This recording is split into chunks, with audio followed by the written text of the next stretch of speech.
Mesdames, Messieurs, bonjour.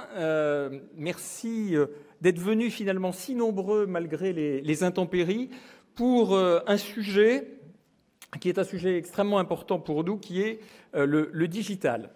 Et avant de commencer et de laisser la parole à nos invités, tous les gens qui sont sur cette estrade, je crois, partagent une conviction, une vision extrêmement forte, c'est que le digital crée de la valeur. Toutes les études le montrent. Et je vous en citerai simplement une de McKinsey qui date de juin 2016 et qui, sur un échantillon de plusieurs dizaines de milliers d'entreprises dans le monde, montre une différence de 14 points par an sur la croissance de chiffre d'affaires entre des entreprises fortement digitalisées et des entreprises plus faiblement digitalisées. Et une différence de 27 points sur le taux de retour aux actionnaires. Alors pourtant, la France est assez mal placée dans la digitalisation de ces entreprises. Ce n'est pas moi qui le dis, c'est un rapport de la Commission européenne, en fait, qui situe la France à la 16e place sur 28, en prenant des critères comme la connectivité, le capital humain ou l'usage d'Internet. Alors ce retard n'est pas au niveau des grandes entreprises, où dans la compétition mondiale, celles-ci se sont digitalisées, n'est pas au niveau des start-up, puisque la France est le deuxième pays européen en matière de création de start-up. Le retard provient essentiellement des TPE-PME, et pourtant, ce sont ces entreprises qui créent 50% de la richesse créée par les entreprises, donc en France, et qui sont les plus forts gisements d'emploi, vous le savez. Je voudrais juste citer 3 chiffres pour illustrer cet élément. 66% des TPE et PME françaises ont un site Internet. Dans l'Union européenne, c'est 75% en moyenne et 95% chez les pays leaders. 11% utilisent des outils digitaux d'efficacité, contre 18% en moyenne dans les pays européens et 51% chez les leaders. Et 16% vendent en ligne, c'est la moyenne européenne, mais c'est inférieur de moitié aux leaders également. Ce sujet est devenu une priorité nationale. Il y a eu le rapport du Conseil au numérique en avril 2017. 2 missions sont lancées en ce moment par le gouvernement, le secrétariat d'État au numérique et le ministère de l'économie. Et en fait, les Échos, et le groupe Les Échos et le Salon des entrepreneurs ont fait de ce sujet une priorité il y a 3 ans en créant Small Business Tech, en l'occurrence, qui réunissait un certain nombre de partenaires pour aider les TPE-PME sur leur digitalisation. Et je suis heureux de vous annoncer aujourd'hui aussi, nous l'avons annoncé lors de ce Salon des entrepreneurs, un prolongement de cette action par une plateforme créée donc par les Échos et par NetExplo, avec un certain nombre de partenaires, et ces partenaires ont vocation à grandir dans le futur, une plateforme qui s'appelle le Coach Digital et qui a vocation à aider les TPE-PME à se digitaliser autour de 4 promesses. Une première promesse qui est inspirée, parce que tout part de là, en fait, et avec les Échos, tous les jours, il y aura sur ce fil et sur cette plateforme un exemple de digitalisation réussie de PME qui sera décrypté, analysé pour inspirer en fait les TPE-PME et puis évidemment l'accès à l'abonnement des Échos et au site. Le deuxième point, c'est former également parce que les entreprises ont besoin de se former et avec NetExplo, qui est un observatoire de la transformation digitale et qui a formé plus de 400 000 salariés à la transformation digitale dans les grands groupes, nous avons créé un programme de formation en ligne spécial dédié aux TPE-PME de plus de 3 heures en l'occurrence, pour là aussi former donc, et de façon indépendante les TPE-PME au digital. Et puis, ça n'était pas suffisant. Il faut aussi pouvoir se lancer. Et là, nous avons demandé à nos partenaires de nous accompagner et nous espérons que d'autres viendront nous rejoindre très vite. Les premiers sont Google, Solocal, qui vont proposer des offres tout à fait exclusives à l'intérieur de cet abonnement pour permettre, là encore, aux TPE-PME de se lancer. Et puis ensuite, le dernier pilier qui est très important pour nous, c'était être accompagné. Et là, c'est la CCIP qui nous a rejoints pour offrir en fait cette offre et accompagner nos abonnés dans chacun de ces open spots un peu partout dans la région parisienne. Donc vous le voyez, le SDE, les Échos ont mis cette préoccupation du digital et des TPE-PME au cœur de leurs préoccupations. Je vous le redis, notre conviction extrêmement forte, c'est que le digital crée de la valeur. Et si vous n'en êtes pas convaincu, je vais laisser nos invités, qui sont des experts en la matière, vous convaincre encore un peu plus derrière moi. Merci de votre attention.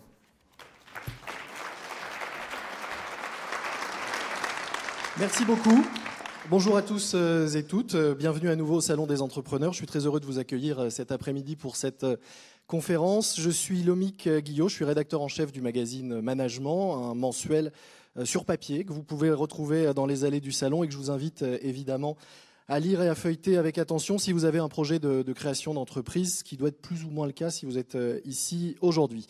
Puisque nous sommes ici cet après-midi pour parler de numérique, n'oubliez pas évidemment que vous pouvez commenter et réagir en direct sur les réseaux sociaux avec le hashtag SDE 2018. Certains l'ont déjà fait. Je vous promets pas qu'on répondra en direct, mais on pourra poursuivre l'échange après si vous le voulez. Cette année, le Salon des Entrepreneurs fête ses 25 ans. On va pas chanter Happy Birthday, mais on peut quand même souhaiter un bon anniversaire au Salon. Et surtout, à l'occasion de cet anniversaire, je me suis dit que pour introduire cette conférence, ce serait amusant de faire un petit bond dans le passé et de voir ce qui se passait il y a 25 ans. Alors, il y a 25 ans, en 93, il n'y avait pas vraiment Internet pour le grand public en France, mais j'ai retrouvé une étude de 95, un sondage plus exactement, réalisé déjà par Les Échos, qui était donc très pionnier sur le sujet, auprès de 400 entreprises françaises de plus de 10 salariés. Et ce sondage disait en 95 que 9% des entreprises étaient déjà connectées à Internet et 69% d'entre elles considéraient que ne pas être connectées dans les années à venir pourrait constituer un handicap. Nous étions, je le rappelle, en 95. Aujourd'hui, où en est-on ? Eh bien, Christophe l'a rappelé, un petit peu à la traîne. Seuls 68% des entreprises françaises disposent d'un site. Elles ne sont que 28% à être sur les réseaux sociaux, bien moins que chez la plupart de nos voisins. Les 4 entrepreneurs qui sont avec nous cet après-midi sur le plateau sont, eux, évidemment, totalement digitaux. Ils nous raconteront dans quelle mesure les outils numériques leur ont permis d'aller plus vite et plus loin. Mais nous avons également la chance d'avoir cet après-midi les 4 représentants des 4 plus gros sites français en audience. Vous les voyez inscrits derrière moi, Google, Facebook, Le Bon Coin, Amazon. Management, pas encore, mais je suis assez flatté d'être à la suite d'eux. Pour vous les présenter rapidement, nous avons Marie Fénard, qui est directrice PME pour Google. Bonjour. Nous avons également Mathieu Laporte, juste à côté de moi, son homologue pour les PME françaises et du Benelux chez Facebook. Bonjour et bienvenue. Bonjour. Patrick Labarre, qui est directeur de la marketplace ou la place de marché en français d'Amazon.fr. Et enfin, Antoine Joutot, directeur général du site Le Bon Coin. Bonjour. Alors on l'a vu et on l'a dit, les PME françaises sont un peu à la traîne en matière de digitalisation. Pour commencer, je vais vous poser à tous les 4 la même question. En quoi pouvez-vous aider nos entreprises à rattraper ce retard ? Et peut-être pouvez-vous commencer, Patrick ? Oui, bien sûr. Donc, on partage le constat et on est toujours frappé de ce contraste entre l'ensemble de la population française qui, en tant que consommateur, est massivement passée à Internet et puis les chiffres que vous venez de citer sur la digitalisation des TPE-PME, où on voit que moins de 20% finalement de ces TPE-PME ont un site de vente en ligne. Notre vision du sujet, c'est qu'il y a des obstacles à la digitalisation, il y a besoin de compétences, il y a besoin parfois d'investissement, il y a besoin de savoir-faire, et que ce sont des moyens qui ne sont pas forcément accessibles immédiatement à l'ensemble des entrepreneurs. Notre mission sur la marketplace Amazon, c'est de mettre à disposition des entrepreneurs et des entreprises de toute taille ces moyens et les moyens d'Amazon dans tous les domaines, logistique, commercial, marketing, paiement, service client, à disposition très simplement en quelques clics et sur un modèle d'abonnement à l'ensemble des TPE-PME. Donc on a différents produits, différents services qui permettent à des entreprises de toute taille, à des entrepreneurs, des groupes industriels, des startups, des artisans, on le verra tout à l'heure avec Cécile, de se lancer finalement dans cette aventure digitale sans prendre de risques et en bénéficiant du savoir-faire d'Amazon dans ce domaine. Je voudrais en citer un exemple, je pense, pour lequel Amazon est reconnu, la logistique, la qualité de la livraison et du service client. À travers notre service expédié par Amazon, on propose à des entreprises de bénéficier de cette logistique, de bénéficier de ce service client, non seulement en France, mais aussi partout en Europe. L'autre exemple qui est probablement assez évident, le trafic du site Amazon. Donc, vous l'avez cité, on a 23 millions de visiteurs uniques.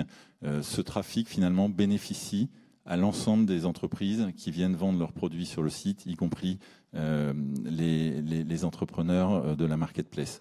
Et enfin, on leur fait bénéficier aussi de nos investissements marketing dans le programme Prime, puisqu'effectivement, les offres de ces entrepreneurs, s'ils nous confient leur logistique, sont accessibles aux clients Prime et éligibles au programme Prime, ce qui constitue effectivement un booster en termes de développement des ventes et de l'activité. On reviendra évidemment un peu plus en détail sur toutes ces offres. Je disais donc nous avons 3 des GAFA parmi nous, mais on va écouter d'abord le représentant, le régional de l'État, peut-être juste derrière vous, Marc. C'est moi. Oui, c'est vous, Antoine. Tout le monde connaît Le Bon Coin, je pense, dans la salle. 27,5 millions de Français aux dernières mesures d'audience fréquentent le site. 4e site le plus consulté de France après vos trois voisins. Et surtout, ce qu'on sait moins, c'est que 500 000 professionnels et 15% des entreprises françaises utilisent vos services, notamment des services payants dédiés. Alors, même question, que leur proposez-vous à ces professionnels ? Bonjour à tous. Bon, je ne suis pas encore le 4e.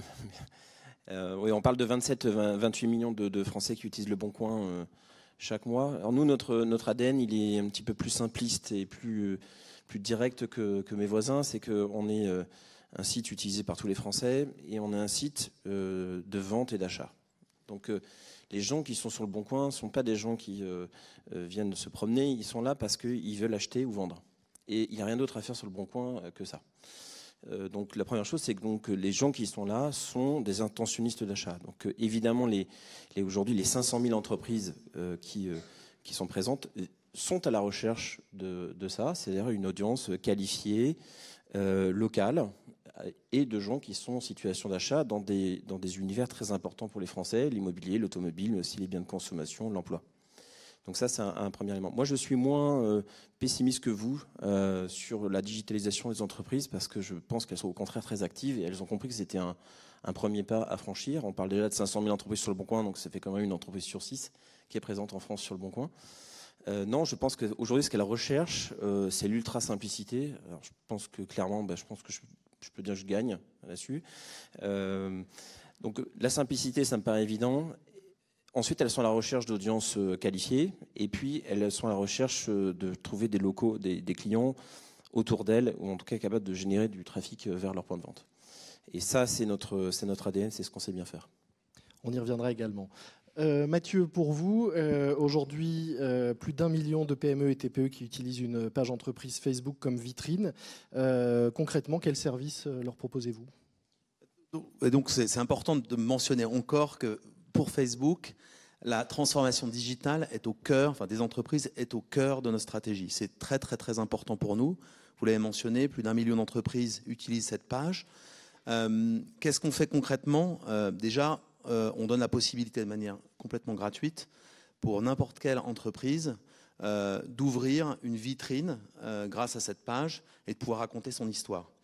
On a aussi... on n'a pas simplement donc, la page Facebook, on a toute une famille d'applications. On pense à Instagram, on pense aussi à ce shift que l'on voit sur la partie des applications de messagerie, donc Messenger, WhatsApp, et on pourra en rediscuter un petit peu tout à l'heure. Et donc ce qu'on fait concrètement, c'est de vraiment on essaie d'avoir des actions de terrain pour pouvoir aller à la rencontre des entreprises et pour pouvoir les aider à les former sur ces outils digitaux. Et surtout, je pense qu'il y a une vraie peur aujourd'hui des entreprises de franchir le pas. Et donc, on essaie de leur montrer, en développant des outils faciles, simples à utiliser, leur montrer que ces entreprises, elles doivent aujourd'hui se concentrer sur leurs produits, d'avoir les meilleurs produits, se concentrer aujourd'hui sur l'histoire qu'ils ont racontée.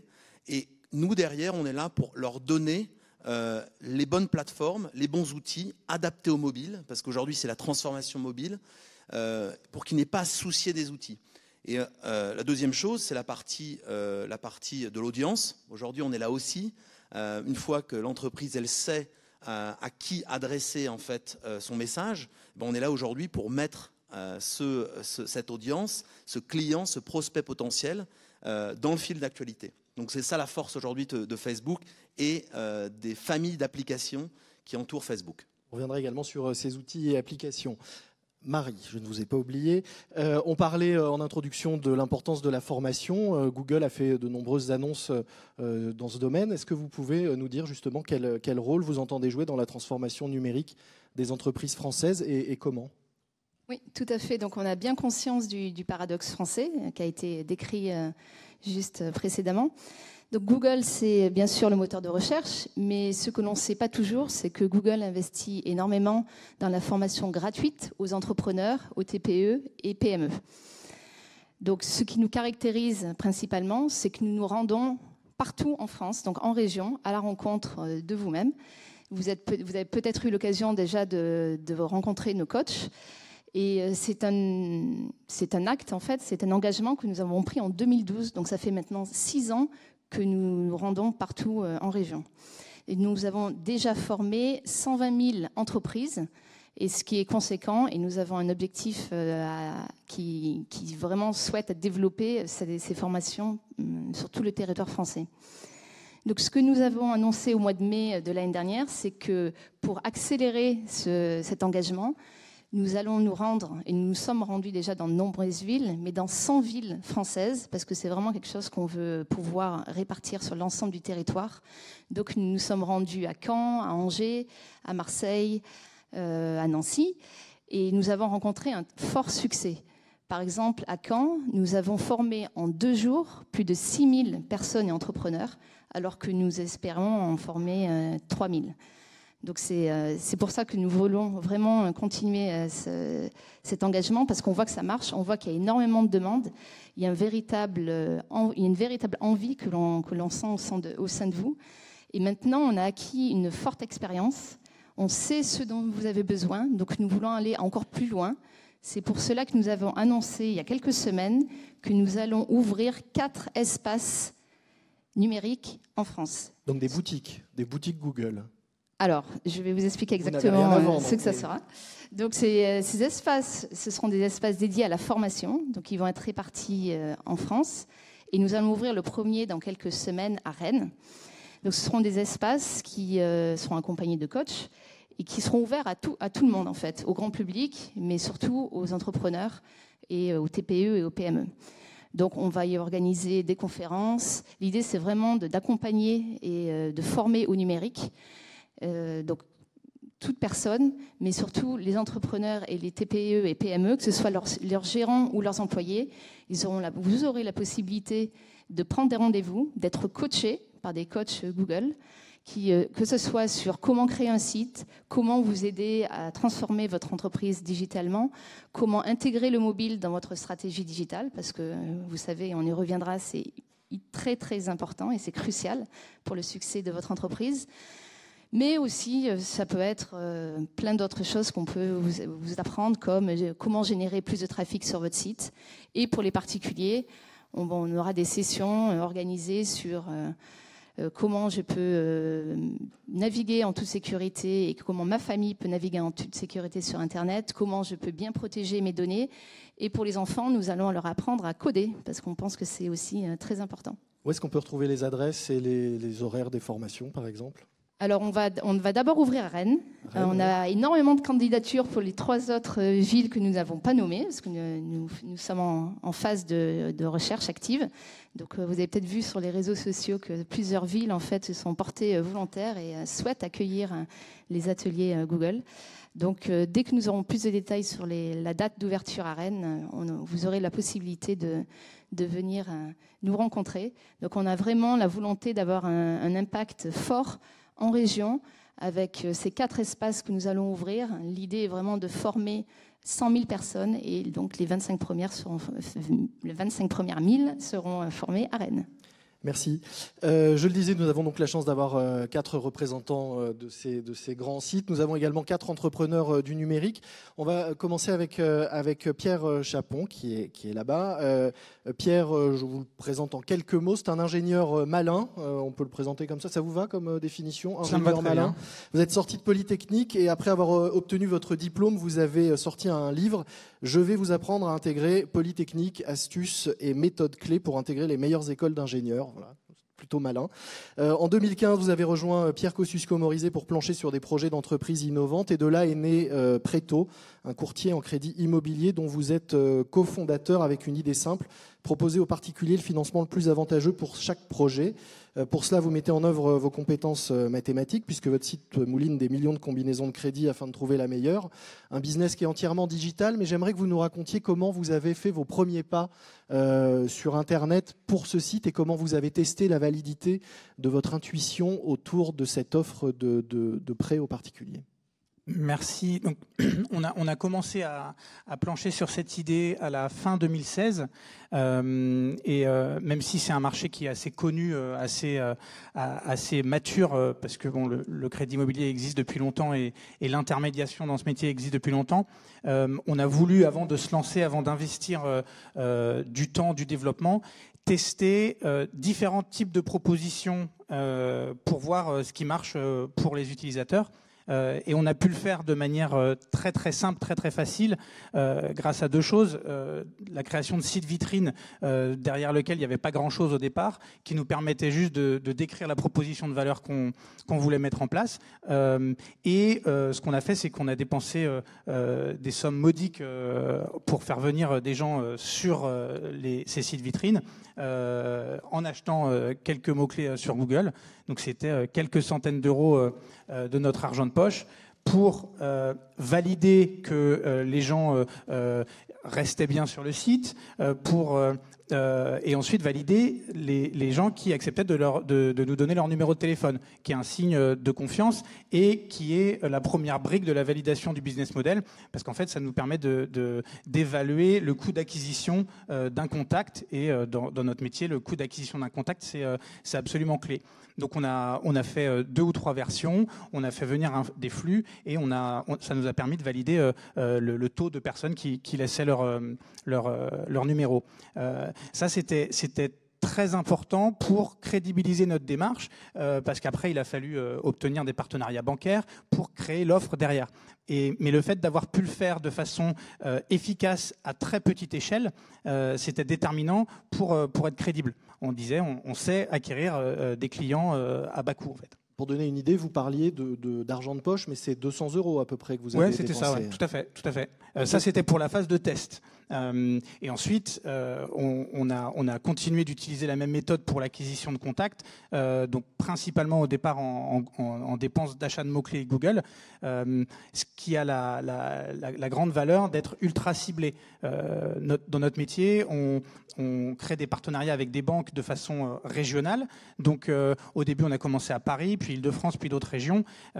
L'avantage de cette acquisition de trafic, c'est que, avec des coûts assez maîtrisés, on sait exactement où sont placés les gens qu'on fait venir sur notre site. Et du coup, on ne dépense pas d'argent en visibilité pour derrière un service qu'on n'a pas.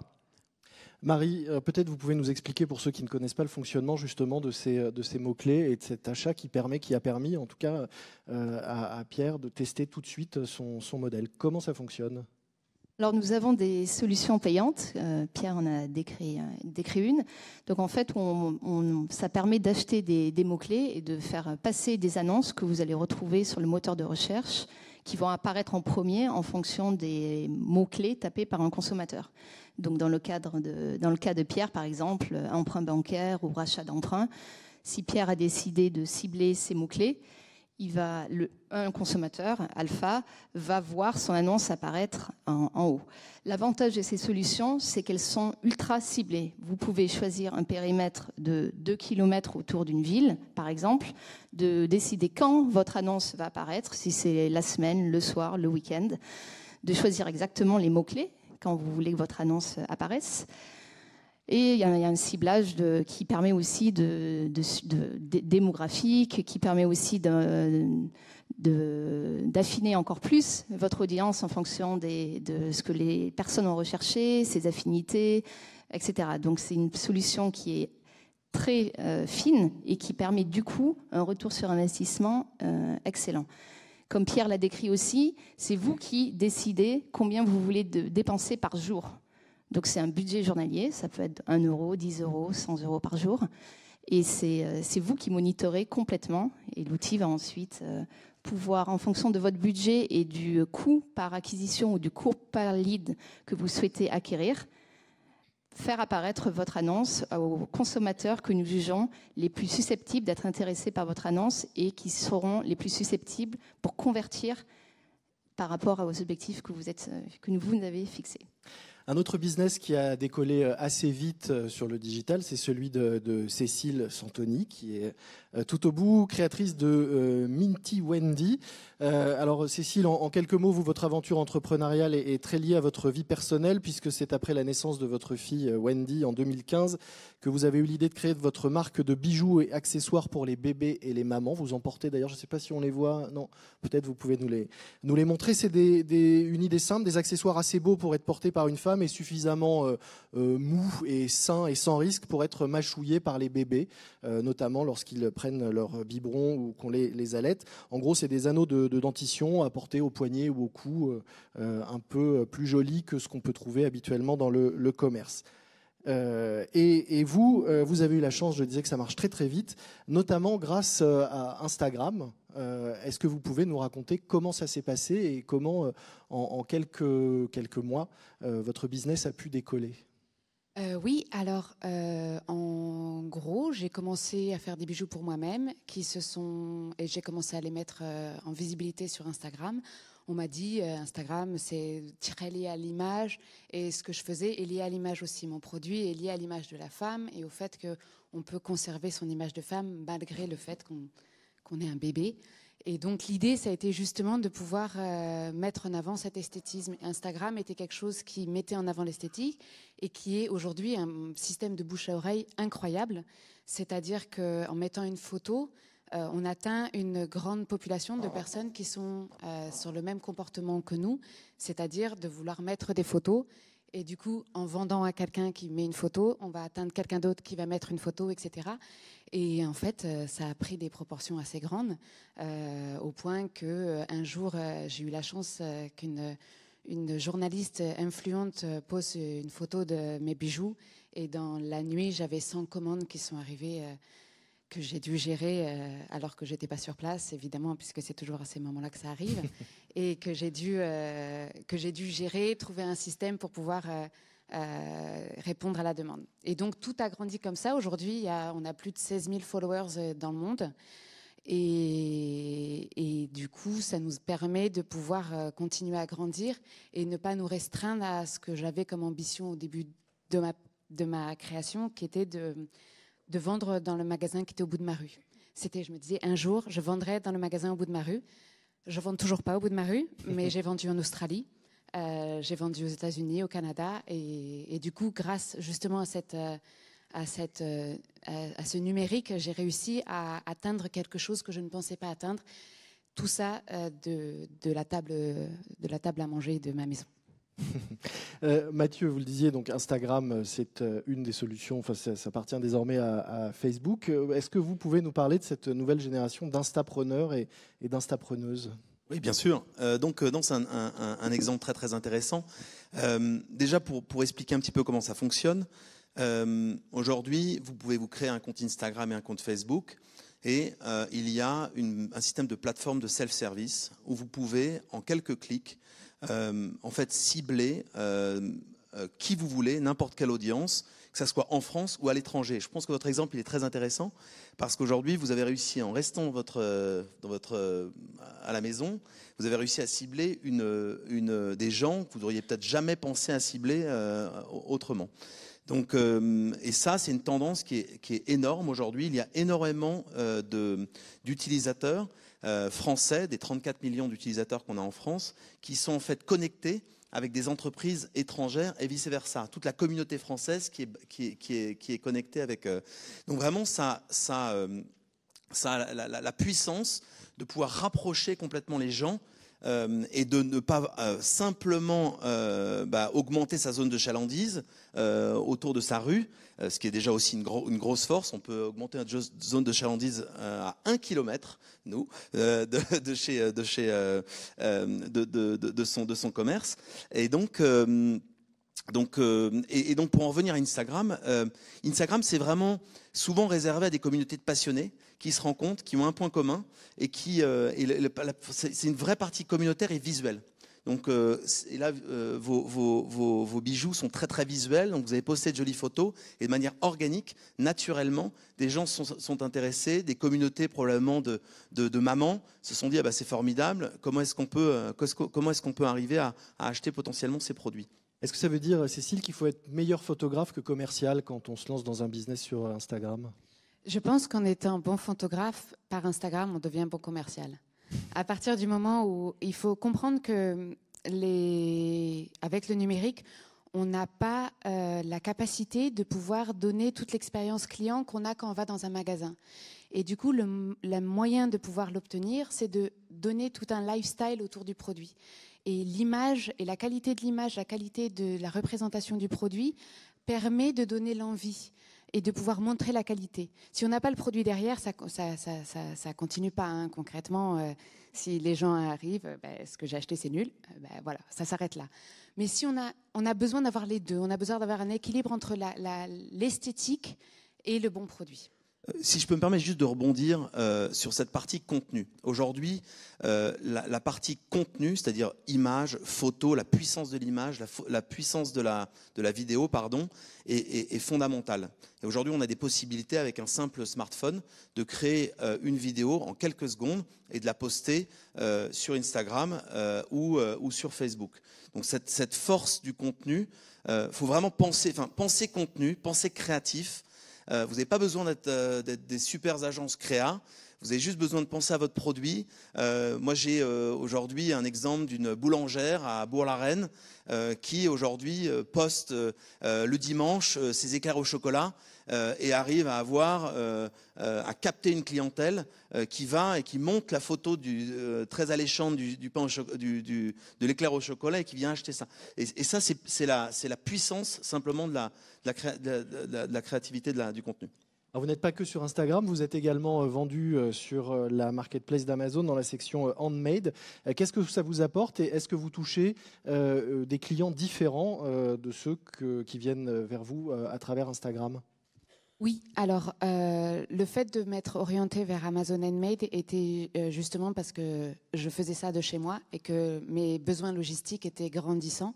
Et donc il était indispensable pour moi de trouver quelque chose qui me permettait de pouvoir continuer à manger sur ma table à manger et de pouvoir continuer mon métier en même temps. Et du coup, en allant vers eux, j'ai réussi à trouver cette logistique. Mais pas que. J'ai été très surprise. J'ai réussi à obtenir aussi toute une clientèle différente. Donc les mamas, je les appelle les Minty Wendy Mama. Et en fait, avec Amazon Handmade, j'ai eu les Minty Wendy Papa qui sont arrivés.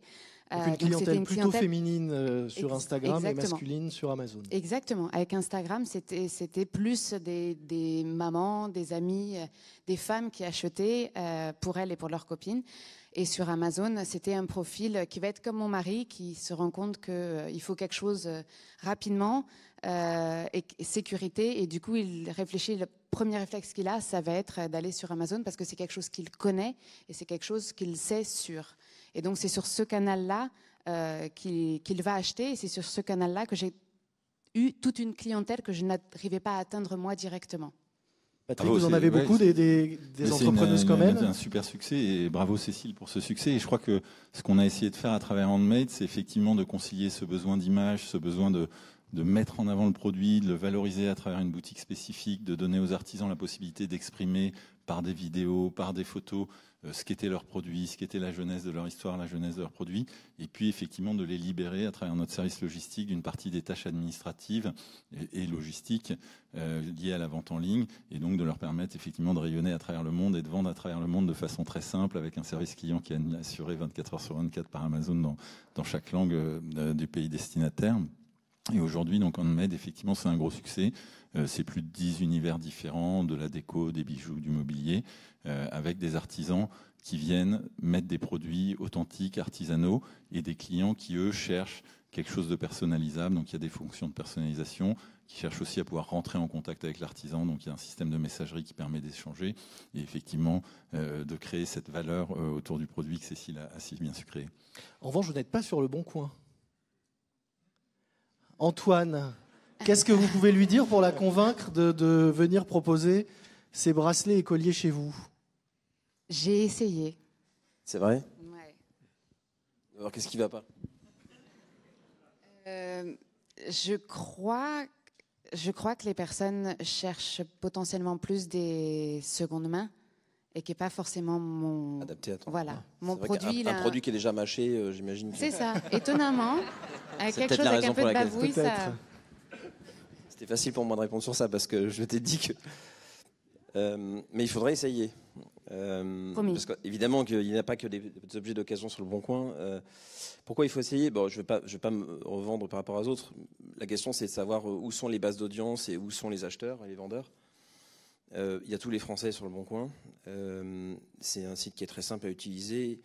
Et pour un entrepreneur qui n'est pas un spécialiste de la digitalisation, c'est accessible parce que vous l'utilisez déjà au quotidien. Donc en fait, finalement, votre activité professionnelle, la marge pour le faire sera très basique. Donc déjà, c'est la première chose. Il n'y a pas besoin ni d'accompagnement, de formation, ni d'outils compliqués parce que même ma mère sait l'utiliser, ce qui veut quand même dire que c'est jouable. Pardon maman. Mais voilà, donc je pense que l'accessibilité me paraît évidente. Le bassin d'audience est un des plus importants en français. Et puis tous les gens sur le bon coin sont des acheteurs. Ils ne viennent faire que ça, ils ne font pas des loisirs. Mais quand Cécile disait qu'elle avait plus de facilité à vendre en Australie qu'au bout de sa rue, finalement, pour vendre au bout de sa rue, c'est vers vous qu'elle devrait se tourner.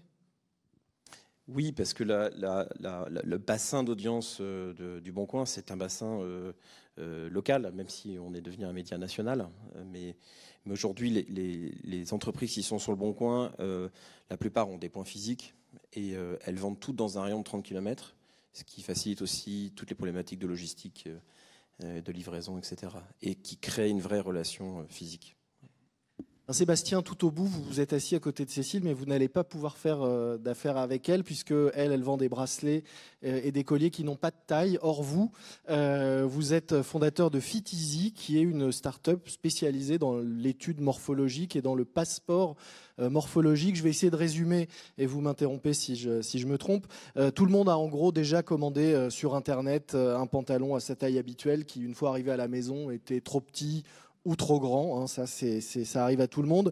Et autant en boutique, vous avez forcément affaire à une vendeuse qui vous dit prenez cette taille, sa taille petit, ou sa taille grand, ou sa taille mâle. Autant sur Internet, on se retrouve souvent très seul au moment de devoir choisir entre M, L, XL, triple XL. Eh bien, votre appli permet de régler ce problème. En gros, hein, Fit Easy, c'est un passeport morphologique, je disais, qui choisit pour vous la bonne taille sur n'importe quel site. Enfin, n'importe quel site partenaire, puisque vous avez aujourd'hui une soixantaine de sites qui utilisent votre solution, Naftaf, Cyrillus, Célio, Promode et même Etam, car vous mesurez aussi la lingerie. En 2018, vous allez vous pencher sur les chaussures et depuis vos débuts, vous multipliez par 3 votre chiffre d'affaires tous les ans. Un exemple concret d'accélération du business grâce au digital. Est-ce que vous pouvez nous raconter comment concrètement vous multipliez par 3 votre chiffre d'affaires tous les ans? Quelle est la recette de votre succès? Bonjour à tous. En effet, on est parti vraiment d'un problème très simple, c'est-à-dire acheter sur Internet. Et la question de l'aide au choix de la taille s'est tout de suite posée dans la mesure où toutes les marques sont différentes et qu'on ne peut pas essayer. En effet, on se retrouve vraiment très seul et on s'est dit, bon, dans le meilleur des cas, je vais retourner, c'est gratuit. Mais il y a quand même un côté négatif du côté consommateur et du côté vendeur, parce qu'un retour aujourd'hui dans l'e-commerce coûte en moyenne 10 €. Donc je pense que c'est des points qu'il faut quand même avoir en tête quand on fait son business plan et qu'on se dit, bon, si j'ai 20% de retour et qu'à chaque fois je perds 10 €, en plus de l'expérience qui n'est pas forcément bonne pour le consommateur, derrière je perds de l'argent. Donc voilà, c'est dans cette démarche-là qu'on s'est dit comment venir remplacer un guide détail où on ne comprend strictement rien par une solution beaucoup plus simple pour le consommateur. Donc techniquement aujourd'hui, je vais aller sur Célio, je vais avoir un bouton trouver ma taille, je vais rentrer mon âge, 30 ans, 1m88, 82 kg, un truc comme ça. Et derrière on va me dire pour cette chemise prends du M, pour cette doudoune prends du L. Et comme ça, je vais être rassuré, je vais passer à l'achat beaucoup plus simplement. Et alors, comment on multiplie son chiffre d'affaires par 3 en 4 ans? C'est beaucoup de travail. Voilà, on ne faut pas se voiler la face. C'est beaucoup de travail. Après, il faut être à l'écoute. Nous, on a l'avantage finalement et l'inconvénient d'être B2B2C. C'est-à-dire que nos clients vont être les enseignes, les vendeurs, mais nos utilisateurs sont vous et moi. Donc techniquement, en fait, quand le consommateur va utiliser FitEasy, nous on va collecter de l'information sur le consommateur et derrière on va aider la marque en fait à retravailler ses stocks, les tailles inexistantes. Si on, par exemple, on avait vu un cas avec une enseigne de prêt-à-porter féminin que sur les tailles 40 et plus, il y avait un problème de 15 cm au niveau de la poitrine entre la cliente et le produit. Donc là, la marque, elle a beau faire tout ce qu'elle veut avec une belle vitrine, une belle photo. Mais si le produit, morphologiquement parlant, ne va pas à sa clientèle cible, bah, le produit, dans tous les cas, il ne sera pas vendu et ça implique pas mal de pertes économiques. Donc finalement, on est très à l'écoute de ce qui se passe au niveau de nos clients. Et grâce au numérique, en fait, dès qu'il y a un usage, ça veut dire qu'il y a une trace. Et cette trace, il faut la faire parler, l'interpréter et passer beaucoup de temps avec nos clients. En fait, finalement, elle est là, la règle. On n'a pas énormément de clients quand on y pense, hein, un peu plus de 60. Mais en fait, c'est en B2B, c'est quand même conséquent. Et derrière, en fait, plus on discute avec ces gens-là, plus on a de nouvelles idées parce qu'il y a énormément de choses à faire d'un point de vue numérique et transformation du digital. C'est comme ça qu'aujourd'hui, vous pouvez aussi utiliser FitEasy dans les magasins. Vous scannez un code barre et tout de suite, on va vous donner la taille la plus appropriée à votre morphologie sans avoir à aller en cabine d'essayage. Donc voilà, c'est vraiment ça la démarche qu'on met en place pour multiplier par 3 son chiffre d'affaires tous les ans. Et aussi parce que vous avez évolué et changé un petit peu de modèle en cours de route, si j'ai bien compris. Vous étiez au départ simplement un passeport morphologique pour le client, pour l'utilisateur. Et puis au final, vous êtes devenu un service pour des marques, ce que vous leur disiez, en proposant de la data sur les consommateurs, des études sur la morphologie, et même en envisageant de vous ouvrir à d'autres domaines que l'habillement demain peut-être. Alors oui, tout à fait. Je pense que tout le monde dans la salle ou tous ici, quand on se dit on crée une entreprise, on a identifié un besoin, un problème et on va essayer d'apporter une solution. Et la solution actuelle est clairement pas celle la première solution qu'on a sortie. On a vraiment pivoté, évolué, redémarré de toute zéro. Enfin, c'est pas évident, mais il faut toujours se remettre en question et améliorer son service. Et en fait, en effet, on s'est rendu compte qu'aujourd'hui, en fait, quand on génère vos mensurations, en fait, nous, notre travail, c'est quand on a récupéré le poids et la hauteur d'une personne, on va déterminer son tour de poitrine, son tour de cou, sa longueur de bras, son tour de bassin. Donc, on recrée vraiment votre passeport morphologique, hein, clairement. Et en fait, votre corps humain, il est utilisé pour de nombreuses industries. C'est-à-dire qu'aujourd'hui, dans le canapé où on est très bien assis, il y a des personnes qui se sont dit, tiens, les gens qui vont s'asseoir, les Français qui vont s'asseoir dans ce canapé, ils ont cette morphologie-là. Et donc, derrière, nous, en fait, on est contacté avec d'autres industries où le corps humain a une vraie valeur ajoutée dans la conception d'un produit. Par exemple, sur les poignets, on pourrait tout à fait réfléchir de se dire, bon, bah voilà. Ah, quand même, vous réussissez à trouver un... Mais c'est aussi le cas, vous me disiez, de l'industrie automobile, par exemple. On peut imaginer dans l'aviation et dans beaucoup d'autres domaines que vous n'aviez pas forcément en tête en vous lançant. Ah oui, au tout début, on voulait juste nous aider nous-mêmes et aider les gens, c'est-à-dire aider le consommateur à faire son shopping. Aujourd'hui, on travaille avec des industriels de l'automobile pour faire des crash tests virtuels où en fait, on va générer des familles complètes morphologiques et voir en fonction de l'accident si les clients, enfin les personnes vont survivre ou non. Et alors, autant vous dire qu'il y a 4 ans, on n'en était pas du tout à se dire, tiens, on va générer des crash tests virtuels. Après, pareil, en effet, moi j'ai des grandes jambes et du coup j'ai tout le temps mes genoux dans mon voisin de devant dans l'avion et je pense qu'en effet il y a un vrai sujet sur se dire il y a des endroits dans l'avion où les personnes qui ont des grandes jambes ils peuvent s'asseoir et être plus à l'aise finalement parce qu'on va pas tous en première et du pas coup encore. On le souhaite. Et donc voilà, le corps humain, en fait, on s'est rendu compte au fur et à mesure qu'il y avait d'autres verticales qu'on pouvait ouvrir grâce à ce qu'on collecte finalement. Le thème de cette conférence, c'est le numérique accélérateur de business. Mais est-ce que, à travers ce que vous nous dites, on ne peut pas dire aussi que le numérique, c'est un accélérateur de vie pour les entreprises qui doivent, plus qu'avant et plus que jamais, se réinventer plusieurs fois et continuellement ? C'est vrai qu'aujourd'hui, et on l'a évoqué tout à l'heure, le consommateur est très lui-même digitalisé, numérisé, on est vraiment à l'habitude. Et nous, c'est vraiment assez drôle finalement. Tous les créateurs, les personnes qui se lancent dans l'habillement nous contactent. Ils nous disent, nous, on veut à tout prix une solution comme ça, on ne veut pas un guide détail horrible qu'on ne comprend pas et apportez-moi une solution. Et entre guillemets, tous les anciens du retail, etc., nous disent, on a toujours fait comme ça, on ne va pas s'emmerder à changer et payer quelque chose alors qu'aujourd'hui, ça fonctionnait très bien. Et donc, il y a une vraie... finalement une évangélisation il faut apporter de la solution, il faut apporter du service client. Enfin, dans le retail, le service client, c'est quelque chose quand même d'assez récent, de remettre le client au centre de la discussion et de l'échange.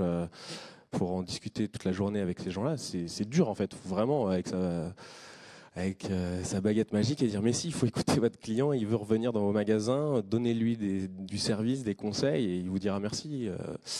Donc voilà, le numérique pour ça est vraiment clé et je pense qu'il y a quand même un grand changement qui est en cours dans l'industrie de manière générale. Nous n'avons pas encore entendu Joséphine, donc il faut quand même vous donner aussi la parole. Pour vous présenter, donc Joséphine, vous représentez Ticket for Change, donc qui est une start-up qui est à la fois un cabinet de conseil, de coaching et de formation pour accompagner les porteurs de projets depuis l'idée de départ jusqu'à la réalisation concrète dans un domaine particulier qui est celui de l'entrepreneuriat du changement social, solidaire, dont vous nous parlerez.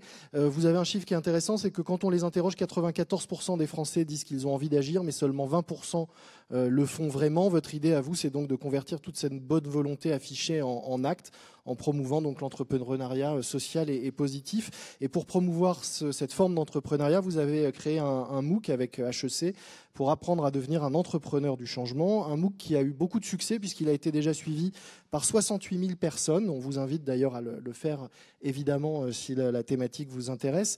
Et pour vous, ce que j'aimerais que vous nous racontiez, c'est comment le numérique vous a permis de démultiplier l'impact de à la fois ce MOOC et de tout ce que vous entreprenez, vous, pour former ces gens. Bonjour, merci beaucoup pour l'introduction. Pour nous, en fait, le numérique, c'est un formidable levier en fait de démultiplication d'impact. En gros, depuis 4 ans, on a notamment un parcours qui s'appelle le parcours entrepreneur, donc vous l'avez présenté, qui accompagne en gros une cinquantaine d'entrepreneurs sociaux qui sont au tout début de leur projet et qui donc suivent ce programme pour passer de l'idée à l'action. Donc on leur apporte en gros de la méthodologie, des outils, du réseau et une formation sur l'état d'esprit à acquérir et voilà, comment est-ce qu'on développe son projet. Je ne rentre pas dans le détail. En gros, tous les ans, donc depuis 4 ans, on a accompagné en tout 200 entrepreneurs. Dès le début, en fait, ce programme, il est super lourd à organiser, etc., etc. Et l'impact, si on fait un retour sur investissement, en gros, il est assez limité sur 50 personnes. C'est pas grave, c'est un programme qui est de très grande qualité. Mais nous, notre obsession, en quelque sorte, ça a été de se dire, mais comment est-ce qu'on fait pour que cette valeur au niveau de la pédagogie, au niveau du réseau, au niveau des experts qui sont mobilisés, au niveau des pionniers, du savoir-faire qui est mis à la disposition de ces graines d'entrepreneurs, en quelque sorte, comment est-ce qu'on fait pour qu'il soit accessible au plus grand nombre. Et donc c'est comme ça que dès 2014, en gros, on a travaillé donc avec HEC et avec Coursera, qui est une des plus grosses plateformes de MOOC au niveau international, pour essayer de numériser en fait ce parcours d'accompagnement des tout premiers pas. En fait, cet impact-là, il nous a complètement dépassé parce que vous l'avez dit, il y a 68 000 personnes qui ont suivi le programme dans 160 pays. Aujourd'hui, il y a dans l'équipe, on est 20 personnes à temps plein, donc il y a énormément de différents programmes. Je ne rentre pas dans le détail, mais il n'y a personne qui est en charge de ce cours. En fait, il tourne tout seul en quelque sorte. Donc c'est un produit d'appel qui est super fort et qui surtout a un impact sociétal qui est clé. On a des retours juste incroyables de gens qui ont suivi ce cours en ligne et qui sont passés à l'action. Dans ce cours, il y a en gros une partie qui présente qu'est-ce que c'est que l'entrepreneuriat social et solidaire à impact positif, comme vous avez dit. Une partie qui permet justement aux personnes qui le suivent de se poser les bonnes questions sur c'est quoi le besoin que j'ai identifié, à quoi est-ce que j'ai envie de contribuer, quels sont mes talents, qu'est-ce que j'ai envie de valoriser en fait dans ce que je sais faire et ce que j'aime faire, parce que bon, quand on monte une boîte, il faut être prêt à y consacrer beaucoup de temps, donc autant faire en sorte que ce soit quelque chose qu'on aime bien. C'est bien de le rappeler. Voilà, c'est bien de se poser cette question-là avant plutôt qu'après X années. Et la dernière partie, c'est comment est-ce que concrètement on se met en action au début. Et donc, pour nous, le numérique à cet endroit-là, ça a été un levier très très fort de démultiplication d'impact, dans la mesure où ce cours, il est accessible à n'importe qui, n'importe où, n'importe quand, il est gratuit. Et il est à disposition. Vous parliez d'impact, vous avez bénéficié d'ailleurs du soutien de Google en remportant le Google Impact Challenge en 2015. Qu'est-ce que ça a changé pour vous ? En gros, pour nous, ce prix-là, en quelque sorte, la chance d'avoir été lauréat d'un tel concours seulement 2 ans après la création, c'était un message super fort de confiance, de se dire que, de responsabilité aussi, de se dire que, en fait, cette intuition que le numérique, dans notre secteur d'activité, c'est un moyen incroyable de rendre ces outils accessibles au plus grand nombre, et surtout, et c'est le cœur de notre mission sociale, aux gens qui n'ont pas forcément les codes, pas forcément le réseau, pas forcément la formation initiale, etc. Et ben, en fait, ce prix-là, comment dire, consacrer le fait que le numérique, il devait être au cœur de notre stratégie. Là, on rentre dans une période en fait de changement d'échelle de tickets. Comment est-ce qu'on fait pour toucher 100 fois plus de personnes avec le même nombre d'équipes et pas faire grandir l'équipe pour faire grandir le nombre de personnes impactées. Et ben, ce prix-là, il nous permet en fait de rêver beaucoup plus grand sur l'impact qu'on peut avoir et de se demander comment est-ce que ça peut être vraiment un levier on parlait tout à l'heure de création de valeur. Pour nous, c'est un vrai levier de création de valeur sociétale qui est super fort. Est-ce que ça vous a permis concrètement d'être mieux référencé ? Oui. Oui, je suis pas experte de ces sujets-là dans l'équipe, mais en tout cas, c'est évident que c'est un produit d'appel, si on peut dire, qui est juste clé en fait. On a, je sais pas, près de 60% des gens qui viennent nous voir aujourd'hui parce que ils ont entendu parler de Ticket for Change sur les réseaux sociaux, sur Google, via ce prix-là, via le MOOC. Enfin, c'est juste immense en fait la diversité de personnes qu'on peut toucher, à la fois en termes de public, de parcours, d'âge, d'endroits où ils sont. Et donc ça, pour nous, ça a été clé parce que c'est le cœur de notre mission. Marie, puisqu'on parle de Google et de référencement, on a l'impression aujourd'hui que Google finalement fait son travail très bien de moteur de recherche et de scruter l'ensemble du web. Finalement, un entrepreneur pourrait se dire qu'à partir du moment où il a une présence en ligne, il n'a pas besoin de faire plus d'efforts que ça. Est-ce qu'il se trompe s'il se dit ça ? Il y a plusieurs choses qui sont importantes. Parlant de référencement, c'est vraiment important de travailler en permanence votre contenu. Parce que si vous voulez apparaître sur la première page, il faut vraiment que vous adaptiez le contenu de votre site internet en fonction de ce que vos consommateurs et vos clients recherchent, ou vos prospects. Donc ça, c'est un de nos conseils, c'est vraiment passer du temps à revoir vos contenus régulièrement, parce que sinon, vous risquez de voir votre référencement naturel se dégrader. Ce qui est très très important, c'est d'une part donc cette visibilité sur Internet. Donc je dirais que c'est votre priorité numéro 1. Si vous n'avez pas de site Internet, on a des outils gratuits qui peuvent vous aider, comme Google My Business, qui est en fait un outil de référencement sur le moteur de recherche et de localisation sur Google Maps. Donc vous avez sûrement déjà vu, en fait, quand vous faites une recherche, vous avez une petite carte, un petit encart qui apparaît sur la droite de la page de moteur de recherche, qui va vous indiquer, qui va vous mettre une photo de la société s'il y en a une, ou du magasin, indiquer les heures d'ouverture, va vous permettre, si vous faites cette recherche sur téléphone, de les contacter directement, d'appeler. Donc il y a toute une série d'informations. Et si vous avez un site internet, vous avez le lien de ce site qui est indiqué là. Donc ça, c'est un outil qui est gratuit. Donc je vous encourage à référencer votre entreprise si vous n'êtes pas déjà présent. Si vous avez un site, bon, ça c'est super, bravo, c'est la première étape. Ce qui est crucial pour vous, c'est d'être présent sur mobile. Aujourd'hui, le mobile, si vous n'êtes pas présent, c'est comme si votre magasin, il était fermé la moitié de la semaine. Depuis cet été, les requêtes mobiles sur Google ont dépassé les requêtes sur ordinateur.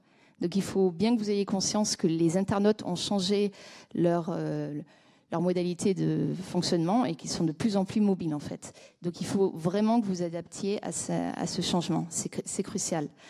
Donc voilà, donc ça c'est vraiment important. La deuxième chose qui est importante à propos du mobile, c'est que ce soit simple, donc ça a déjà été cité, mais que ce soit rapide aussi. Les internautes s'attendent à ce que votre site apparaisse immédiatement sur leur téléphone. Et la durée qu'ils ont en tête, en fait, c'est 3 secondes.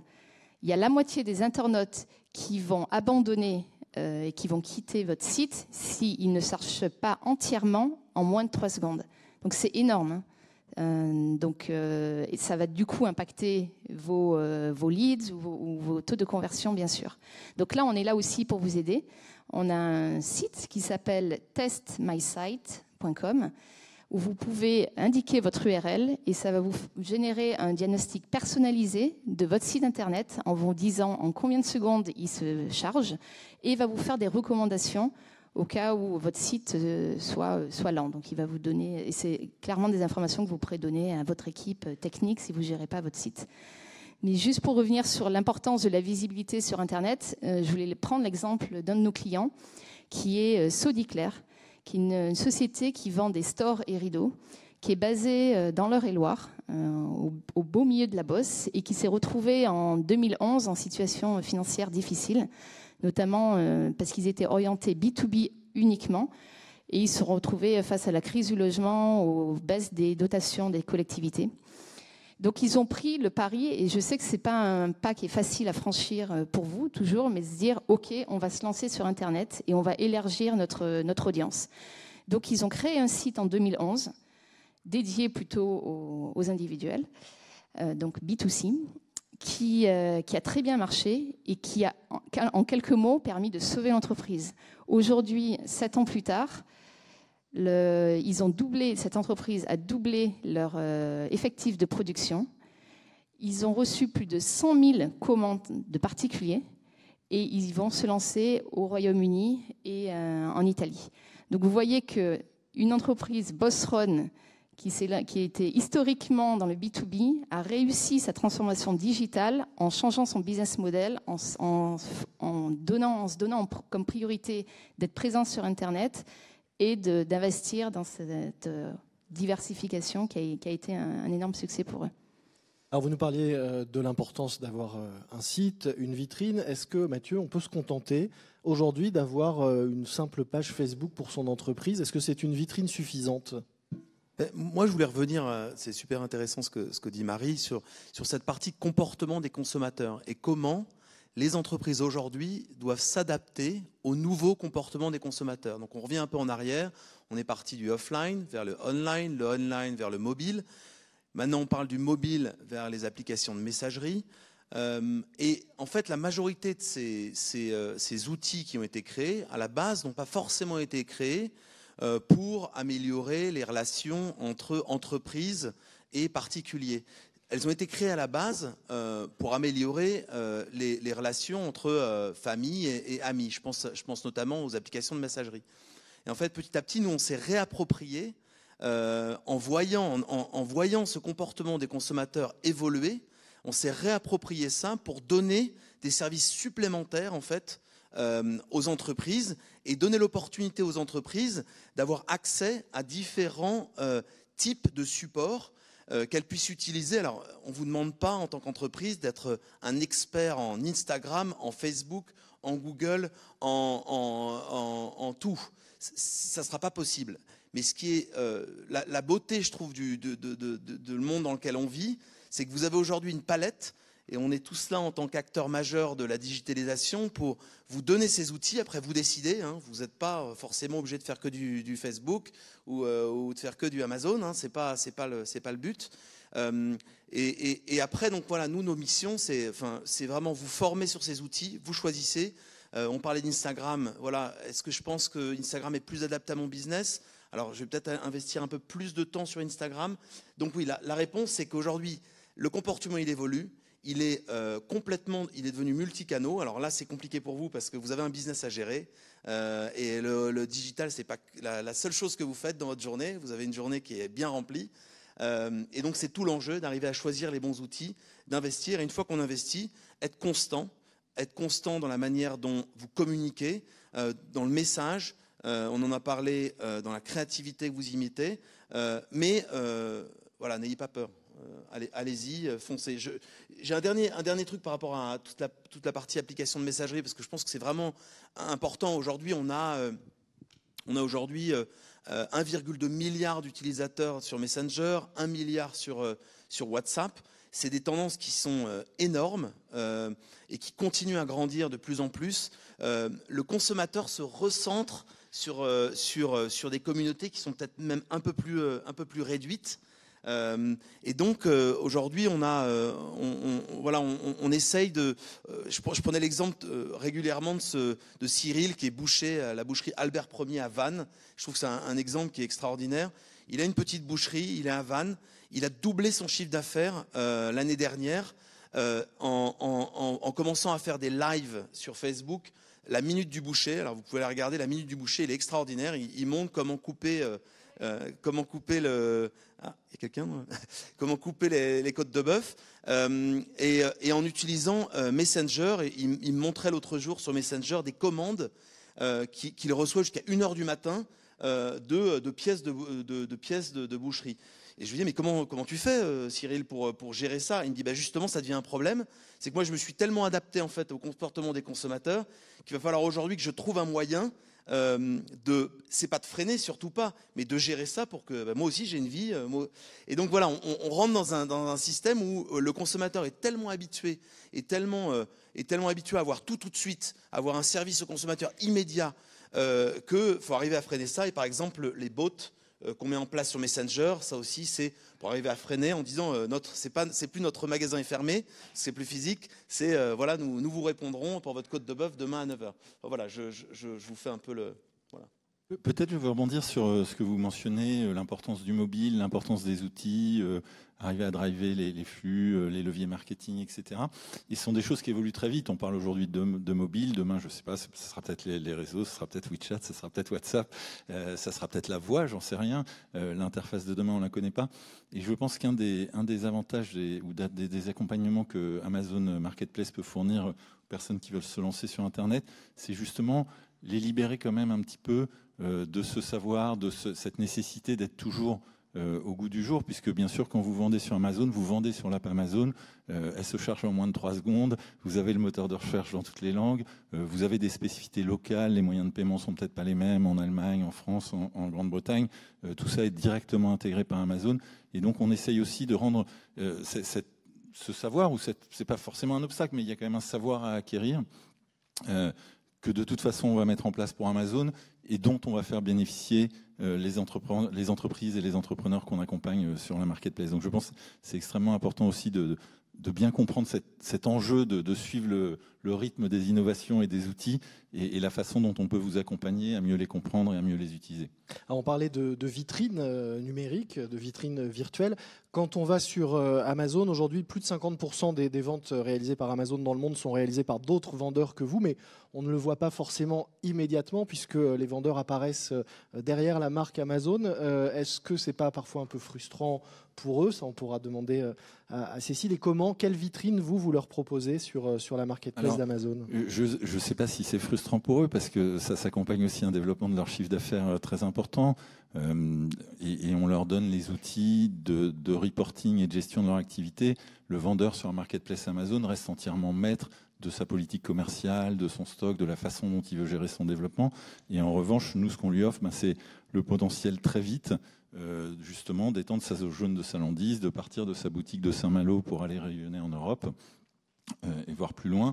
Et donc, je pense qu'il faut surtout voir l'opportunité et effectivement les outils qu'on peut mettre à disposition pour que le vendeur reste maître de son développement. Je pense qu'il faut savoir aussi, donc vous citiez ce chiffre de 50% des unités expédiées vendues par Amazon qui le sont par des vendeurs tiers. C'est aussi pour les 10 000 TPE et PME françaises qui travaillent avec nous, plus de 50% d'entre elles exportent à l'international. Et encore une fois, ça peut être quelque chose de relativement compliqué parce que il faut avoir les mots-clés dans les bons langages dans les beaux pays, parce qu'il faut avoir le service client, il faut avoir les contrats de transport qui vont avec, il faut avoir la logistique.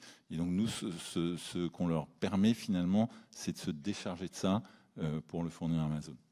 Alors, pour donner un autre chiffre, une étude que vous avez réalisée, la marketplace a permis la création de 7500 emplois en Alors, France. on a récemment mis à jour ce chiffre, 7500, c'était le chiffre 2016. En 2017, on parle plutôt de 10 000 emplois. 10 000 emplois, d'accord. Puisque notre activité est en très forte croissance. Et effectivement, je pense que c'est un enjeu important aussi pour nous tous ici, à travers le digital et à travers l'export. Le chiffre d'affaires des entreprises à l'export qui travaillent avec la marketplace, c'est 250 millions d'euros. Et ça grossit. Et donc, à travers l'export et le digital, il y a effectivement un accélérateur de business et c'est générateur d'emplois. Donc, on estime effectivement qu'aujourd'hui, il y a 10 000 emplois créés par l'activité de nos vendeurs sur la marketplace. Donc Antoine, les entrepreneurs qui créent des emplois grâce à ce qu'ils vendent sur la marketplace peuvent venir recruter sur Le Bon Coin ensuite. La porte est ouverte. C'est d'ailleurs un des points importants du site aujourd'hui, la partie offre d'emploi et recherche d'emploi. Oui, parce que c'est aujourd'hui Le Bon Coin, c'est à la fois un pourvoyeur de contact, mais aussi un accompagnant pour trouver justement le bon collaborateur. Parce que vous savez que moi, je suis un entrepreneur aussi, et donc j'ai démarré à quelques collaborateurs, et tous ceux qui sont ici dans cette salle sentent des grands moments de solitude. Mais bientôt, le choix le plus important que vous allez devoir faire, c'est pas tellement de savoir sur quelle plateforme vous allez devoir investir, c'est savoir avec qui vous allez travailler. Et croyez-moi que ça, c'est plus compliqué, parce qu'à la rigueur, les plateformes qui sont ici, moi, ce que je vous invite à faire, c'est de ne pas être dogmatique et de tout essayer, et puis vous verrez bien ce qui vous rapporte le plus. Par contre, trouver le bon collaborateur, ça, c'est un autre sujet, parce que c'est un peu un mariage. Et donc, dans le mariage, il ne faut pas se tromper. Donc, dans ces cas-là, je pense que moi, là, je me mets dans la casquette de l'entrepreneur que vous êtes tous. C'est très important, et passez-y le temps qu'il faut pour retrouver la bonne personne qui va faire grandir votre entreprise. Et pour ça, il va falloir aussi que, comme vous n'avez pas le temps de le faire, il faut que vous alliez sur les plateformes qui sont capables de vous envoyer les bons candidats. Donc, en effet, Le Bon Coin est une de ces plateformes-là. Mais passez du temps à faire ça, parce que si vous voulez grandir, c'est le seul moyen, c'est de trouver les moyens humains qui vont justement vous faire franchir ces étapes et vous enlever du temps pour vous consacrer vraiment à l'activité de votre entreprise. Voilà, donc je pense que c'est un petit message d'entrepreneur, c'est ne négligez pas cette partie-là, parce que c'est cette partie-là qui va vous faire décoller ou pas. Et pour rester sur l'humain, un autre chiffre peut-être qu'on peut donner, c'est que chez Le Bon Coin, la moitié des effectifs sont dédiés à l'accompagnement des professionnels. Ça veut dire qu'au-delà du numérique dont on parle depuis tout à l'heure, l'humain, comme vous le disiez, reste central. Je pense aujourd'hui, j'espère que cette digitalisation qui peut effrayer un peu, je pense, un entrepreneur débutant, il faut revenir dans la vraie vie. La vraie vie, c'est quand même de s'occuper de ses clients. Et de s'occuper de ses clients, c'est pas simplement leur envoyer des mails, c'est de leur proposer un service complet pour qu'ils soient satisfaits et qu'ils parlent de vous. Donc nous, on a toujours pris cet angle-là en disant on se moque pas de ses clients, et donc on consacre en effet la moitié de nos ressources à cela, parce qu'on a la conviction qu'aujourd'hui ce sont eux qui sont les meilleurs porte-parole de l'entreprise, et donc on est tourné vers leurs préoccupations et on règle leurs problèmes. Et ça, je pense que quand on est entrepreneur, c'est le minimum qu'il y a à faire, c'est un prérequis, il n'y a rien d'autre à faire que faire ça. C'est votre client n'est pas content, c'est un détracteur. Votre client est content, potentiellement c'est un prescripteur. Et on peut, quand on démarre un projet d'entreprise, oublier ça, mais c'est impossible d'oublier ça. Ne vous occupez pas des campagnes digitales que vous allez faire, occupez-vous de vos clients. On le voit d'ailleurs, Amazon ouvre des boutiques physiques. Google nous annonce également l'ouverture de centres en dur pour former les Français au numérique et notamment les entrepreneurs. Joséphine, c'est à votre échelle la même chose, puisque vous-même, après avoir essayé de toucher une large audience en utilisant tous les outils digitaux, vous avez décidé d'envoyer sur le terrain des ambassadeurs, donc à nouveau des vrais gens à la rencontre de votre cible. Ça veut dire que le numérique trouve parfois ses limites dans le développement ? Ce que je disais tout à l'heure, c'est que pour nous, le numérique, c'est vraiment un moyen au service d'une fin qu'on doit définir, qui doit nous correspondre, etc. Et ça, c'est un temps quand même important. Il faut savoir avec qui on monte son entreprise, mais il faut savoir pour qui aussi on apporte la solution à un problème. Donc pour nous, le numérique, il n'est jamais conçu comme un outil en soi, en fait. Rien que l'exemple du MOOC, par exemple, en fait, le MOOC, ça a été un alibi en quelque sorte pour faire se rencontrer partout dans le monde des communautés de gens qui, je sais pas, à Brest, Vancouver, en Inde ou je sais pas où, suivaient le MOOC en même temps et se sont rencontrés. Tu veux rappeler ce que c'est un MOOC ? Un MOOC, c'est un cours en ligne. Et donc, en gros, il y avait le cours en ligne. Pardon, merci. Il y avait le cours en ligne qui était proposé. Et en fait, on donnait les outils aux gens pour qu'ils puissent le suivre ensemble. Parce on s'est tous inscrits à des cours en ligne qu'on n'a jamais suivis parce que derrière son ordi tout seul, c'est super difficile. Et donc nous, en gros, le lien entre le online et le offline, ce qui se passe en ligne, ce qui se passe en présentiel sur le terrain, il est essentiel et il est au cœur de tous nos projets. Donc on ne conçoit pas l'un sans l'autre. On a, à la suite de ce cours en ligne, lancé un programme qui s'appelle le programme Connecteur. Donc c'est des bénévoles qui sont sélectionnés et formés et qui répliquent en fait sur le terrain, dans leur ville, leur quartier, leur école, leur entreprise, peu importe, nos outils, nos pédagogies, nos programmes, tout ce qu'on propose à nos entrepreneurs dans le cadre du parcours entrepreneur, aux intrapreneurs dans le cadre des programmes corporate, etc. En gros, c'est des relais sur le terrain qui sont au plus proche, en gros, des gens qu'on veut toucher, au plus proche des problématiques, et qui relaient ça. Et pour redire aussi, en gros, ce dont je parlais tout à l'heure, c'est que pour nous, ce qui est super important, c'est de toucher une diversité de profils, toucher des gens qui sont surdiplômés, qui ont déjà les codes, qui ont déjà les réseaux, qui ont déjà les financements. C'est bien. Mais nous, ça ne nous suffit pas. On veut toucher justement ces 74% de gens là qui ont envie d'avoir un impact positif sur la société, mais qui ne savent pas comment faire. Et dans ces 74% là, il y a donc un paquet de millions de Français qui viennent d'horizons très très divers. Et en fait, le numérique, c'est exceptionnel pour toucher plein de monde, mais ça exclut aussi une partie de la population. Et donc c'est pour ça que on conçoit toujours ce qui se passe en ligne de ce qui se passe en réel, et les deux sont en interaction. C'est ce qui va dans le sens de ce qui a été dit, avant, mais en tout cas les deux sont essentiels. Ça va peut-être pas dans le sens de ce que dit Pierre, puisque vous proposez des crédits uniquement en ligne. Est-ce que ça ne fait pas peur? Est-ce qu'on a dépassé aujourd'hui cette peur de confier un crédit immobilier à un courtier entièrement dématérialisé? Alors, il y a une distinction qui est importante, c'est que nous, on fait du crédit en ligne, mais en fait, l'accompagnement est rapidement très humain. À la différence de courtier traditionnel, c'est juste que c'est à distance, mais on est pris en charge par un salarié chez nous qui est expert du crédit. Et je vais insister sur un point, c'est l'impact que peut avoir le numérique et les outils numériques pour les salariés.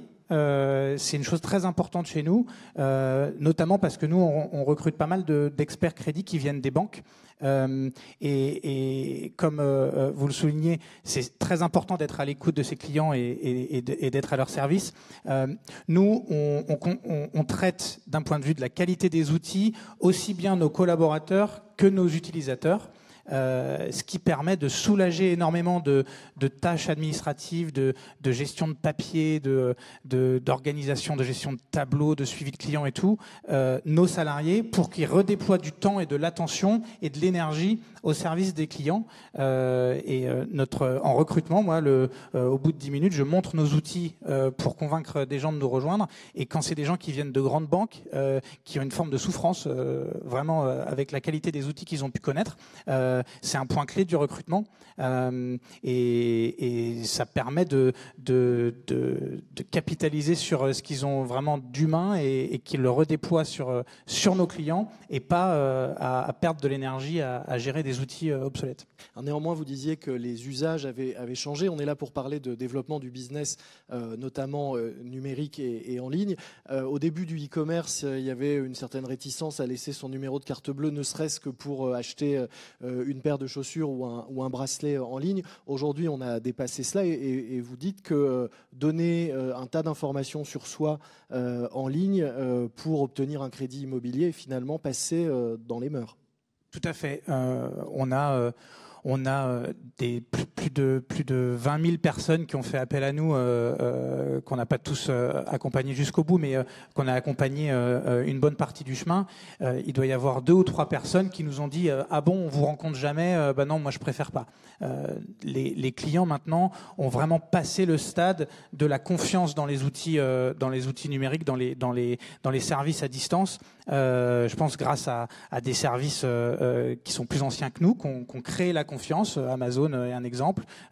On paye des gros articles, et maintenant sur Préto, les gens déposent toute leur vie, leurs avis d'imposition, leur jugement de divorce, souvent même, et de plus en plus avant même d'avoir eu le premier entretien avec un de nos collaborateurs, parce qu'on les incite, on les accompagne à préconstruire leur dossier, et c'est un enjeu de productivité pour nous qui est très important.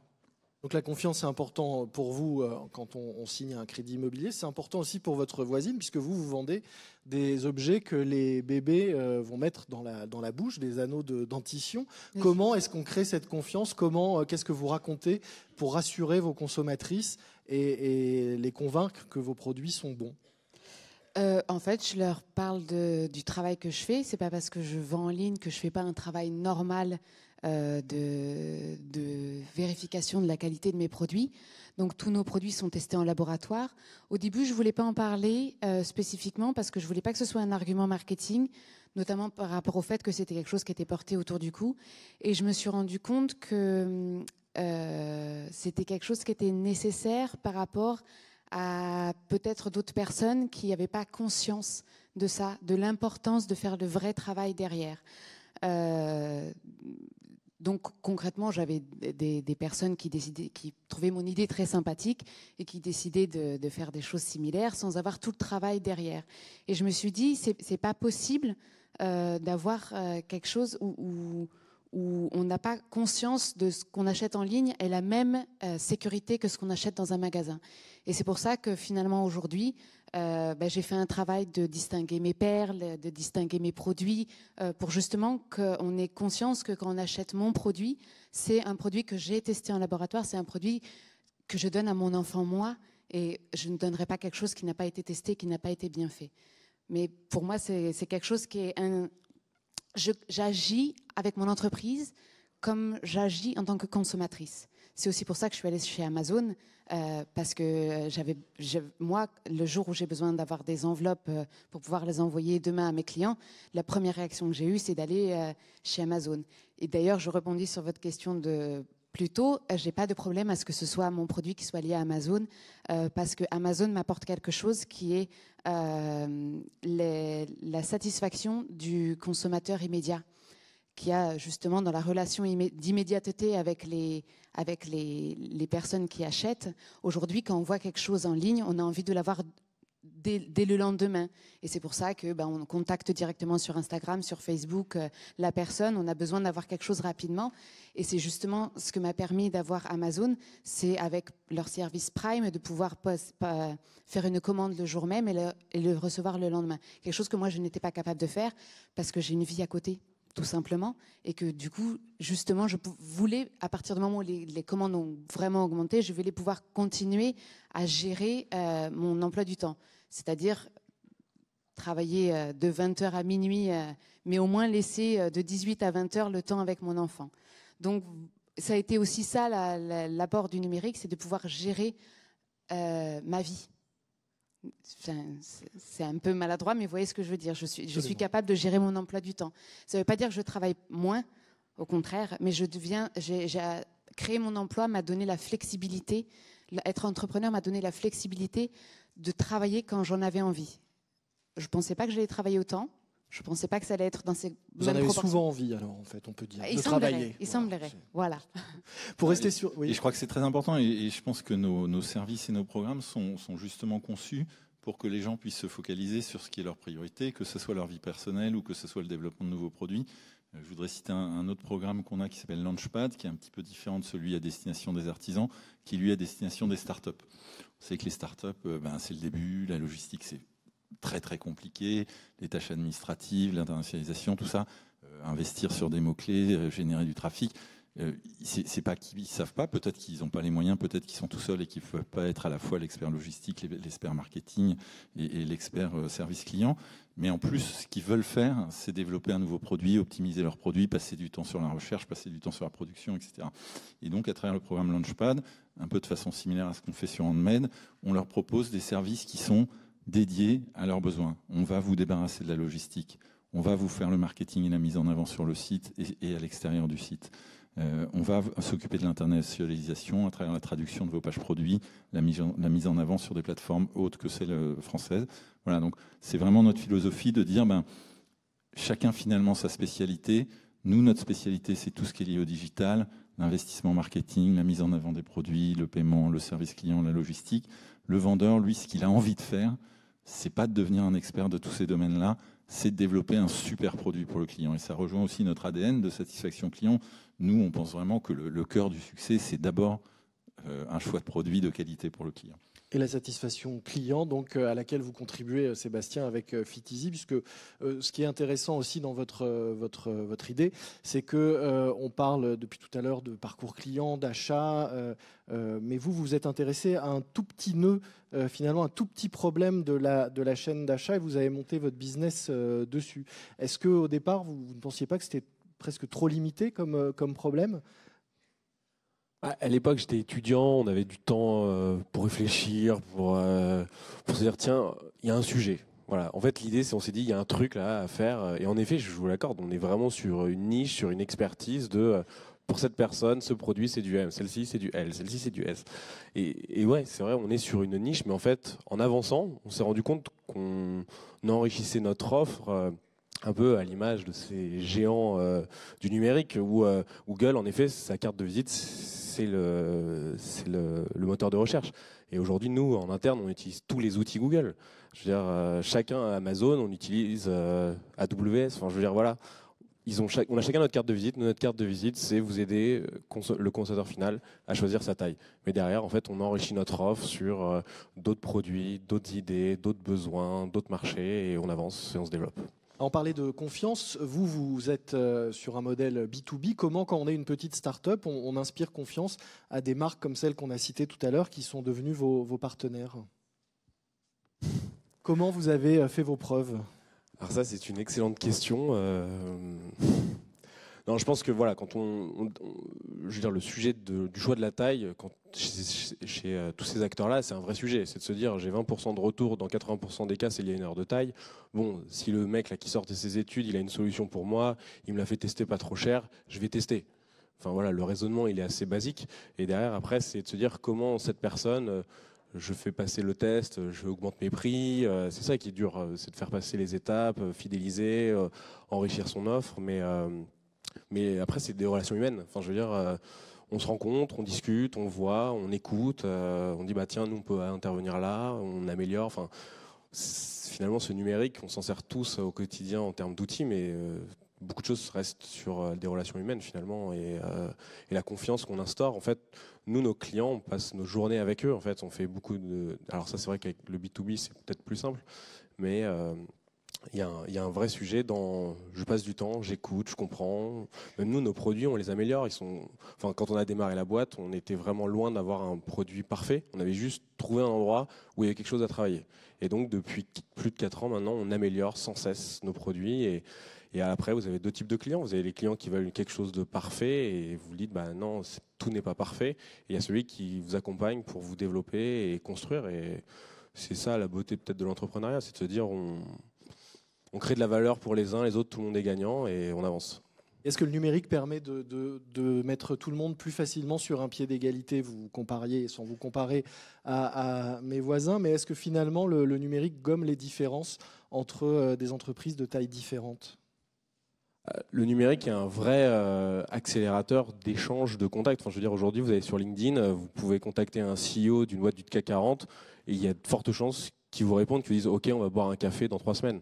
Enfin, je veux dire, grâce à ça, je veux dire, avant le numérique, c'était probablement impossible, sauf si c'est son voisin, mais où on connaît la personne qui va bien. Mais je veux dire, les outils du numérique accélèrent tout. Là, à l'instant où on est en train de discuter, moi, j'ai des mails personnalisés qui partent et qui vont demander des personnes au déjeuner. Enfin, je veux dire, c'est génial. Et pourtant, je suis là avec vous, on discute.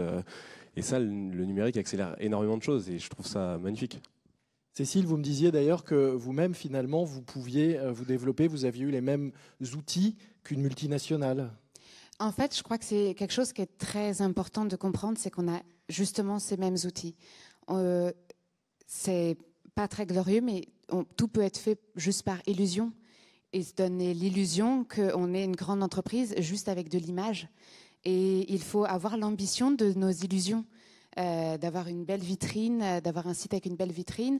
Et après, le concret, le réel, c'est que j'ai sur Facebook la capacité d'acheter une pub de la même manière que notre grande entreprise, qu'avec justement les AdWords sur Google, quand on fait une recherche, je peux arriver en top avec les autres personnes. Sur Amazon, mes produits sont à côté de ceux de Pampers. j'ai les mêmes capacités de pouvoir atteindre les autres gens avec exactement les mêmes outils. Ce qui n'était pas possible avant, que je ne pouvais pas créer une entreprise comme ça, juste avec une idée. Aujourd'hui, j'ai exactement les mêmes outils grâce au numérique. C'est la même chose pour vous, Pierre ? Oui, tout à fait. Et d'ailleurs, c'est assez lié à notre stratégie. Nous, on a très vite, d'un point de vue développement technologique, identifié ce qui était notre cœur métier, ce qu'est le crédit immobilier. Donc, on a développé en interne des choses assez compliquées d'algorithmes de construction de crédit. Mais pour tout le reste, on a pris des outils du marché qui sont accessibles à petite échelle. Ça va du CRM, donc de la gestion de la relation client, où on a des choses ultra puissantes qui coûtent 25 € par utilisateur. On utilise une solution française pour la solution de téléphonie qui est intégrée avec tous les outils, qui s'appelle AirCall, pareil, qui est ultra à coût variable en fait. Il y a 10 ans, pour monter un standard téléphonique qui nous permet de suivre les appels, je pense que c'était beaucoup plus cher. Il y avait des barrières à l'entrée. Et c'est pareil, on utilise une quarantaine de services web comme ça, qui sont des petits abonnements par mois, qui sont très interopérables, qui se parlent tous ensemble. Et comme ça, ça permet d'avoir des solutions très très puissantes avec peu d'investissement finalement. Joséphine, vous qui accompagnez des entrepreneurs, vous en avez un certain nombre en face. Quels conseils vous pouvez donner à quelqu'un qui veut se lancer dans le business numérique aujourd'hui ? Il paraît qu'on va travailler 80 000 heures dans sa vie professionnelle en tout. Certains sont peut-être plus avancés sur cette jauge des 80 000 heures que d'autres. Mais en tout cas, autant faire en sorte que l'énergie qu'on va mettre à monter un projet, elle soit au service d'un problème et d'un besoin qui est vraiment urgent et important et qui est surtout important pour soi, voilà, et qu'on a envie d'y consacrer son temps et son énergie. Donc les outils existent, les programmes d'accompagnement existent, il y a des choses qui existent en ligne, on en a parlé, des choses qui existent en présentiel près de chez vous, on en a parlé. Regardez ce que fait Ticket for Change, mais regardez aussi ce que font tous les autres acteurs, si c'est l'entrepreneuriat social et solidaire qui vous intéresse. Il y a notamment des stands là-bas. Il y a plein de gens qui sont là pour vous accompagner dès le début. Il y a énormément de structures d'accompagnement qui sont là quand il y a une détermination et une motivation derrière. Donc voilà, nous, le message qu'on essaye de faire passer, c'est qu'on ne naît pas entrepreneur, on le devient. Vraiment. Et voilà, il y a plein de gens, il y a un écosystème très très riche en France qui est là pour vous accompagner dans ces premiers pas. Donc voilà, allez-y, testez. Sur les 80 000 heures qu'on va passer à travailler, on en a déjà passé 1h30 ensemble. Donc j'espère qu'elle s'est bien passée, que ça a été utile. Comme ça file très vite et que ça se termine, je vais vous demander peut-être à vous quatre un mot aussi de conclusion, un conseil, Antoine, à ceux qui sont ici cet après-midi et qui voudraient tenter leur chance sur le digital. Un conseil, c'est soyez pragmatique et trompez-vous beaucoup. Parce que vous allez beaucoup vous tromper, et tant mieux, parce que c'est comme ça que vous allez apprendre. Et je pense que voyez ce monde comme une opportunité. Enfin, ce monde digital, c'est une opportunité, mais soyez vraiment focus sur votre activité, vos clients, parce qu'en fait, sinon, vous allez y passer beaucoup de temps et vous allez vous perdre. Mais n'oubliez jamais que vos clients, eux, ils sont là et c'est eux qu'il faut satisfaire à tout prix. Donc voilà, moi le seul conseil que je vais dire, c'est qu'un client, c'est la prunelle de vos yeux, qu'il soit online ou dans un monde physique, c'est lui que vous devez séduire au quotidien. Marie, puisque finalement ce sont aussi vos clients. Donc notre conseil, ça serait de développer une stratégie digitale complète, que ce soit sur le référencement, la vidéo avec YouTube, les réseaux sociaux, on en a énormément parlé. En fait, si on se projette dans le passé, quand on revient dans le passé plutôt, autrefois les commerçants, ils ne choisissaient pas entre je vais être sur les pages jaunes, je vais mettre en valeur ma vitrine, je vais faire de l'affichage en local ou distribuer des petits leaflets. Ils faisaient tout. Donc en fait, mon conseil, c'est tester tout et voyez ce qui convient le mieux à votre business. Patrick ? Moi, je rejoindrai le constat. L'opportunité est gigantesque. Les outils digitaux sont maintenant accessibles, ne demandent pas d'investissement de démarrage. Beaucoup des services qu'on propose ici sont sur un mode de paiement à l'usage. Donc lancez-vous dans cette opportunité. Elle s'agrandit tous les jours. Peut-être j'en profite, si vous me laissez un mot là-dessus, pour annoncer que Amazon, que vous connaissez tous certainement pour son site consommateur, a lancé aujourd'hui le site Amazon Business à destination des entreprises, donc le site B2B. Je pense que c'est un bon exemple. Tous nos vendeurs de la marketplace, immédiatement, dès aujourd'hui, vendent en B2B à des entreprises. C'est un énorme marché qui s'ouvre à eux aujourd'hui et qu'on va les aider à aller attaquer. Donc voilà, l'opportunité est gigantesque, les outils sont là, à moindre coût. Lancez-vous et notre engagement, c'est de vous aider et de participer à votre succès. C'est votre succès qu'on cherche par-dessus tout. Mathieu, votre conclusion? Conclusion similaire, n'ayez pas peur de franchir le pas. Testez nos outils. Moi, je trouve que c'est le meilleur conseil, c'est tester l'ensemble de nos outils, voyez ce qui marche pour vous. On n'a plus besoin aujourd'hui d'avoir une super équipe créa pour faire des beaux créatifs. On a un mobile, ça suffit. On n'a plus besoin d'avoir une connaissance du marché incroyable pour attaquer le marché des États-Unis. Non, vous pouvez le faire comme ça en testant. Voilà, vous trouvez une clientèle là-bas, ça peut marcher, ça marche pas. Voilà, testez, n'ayez pas peur, foncez et on est là pour vous accompagner. Merci beaucoup. Merci à vous de votre attention. J'espère que ces témoignages auront été inspirants et ces conseils utiles. Bon salon, n'hésitez pas, continuez à réagir. Donc, on vous le dit sur les réseaux sociaux. #SDE 2018. Merci.